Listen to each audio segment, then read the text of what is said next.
Байзақ ауданда номері 1 мектеп гимназиясының 3 А сынып оқушысы Мұратжан Арыс. Мұқағали Мақатаев. Шеше, сен бақыттысың. Шеше, сен бақыттысың, жыламағын. Жай түсіп жатқанда да құламадың. Тәңірінен мен едім ғой сұрағаның. Сондықтан да жыламағын. Бармын ғой, қасындамын, тірімін ғой. Өлмеймін, мен өзінде асылдармын.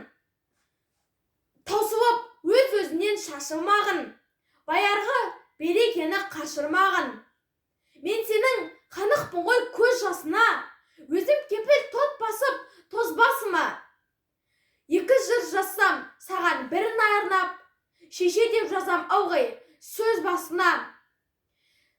Тәңірім, кеше көрсін кесірімді, аспанға жазам сенің есіміңді. Шеше, сен бақыттысың, тербете бер, Құба таудай иілген бесігіңді.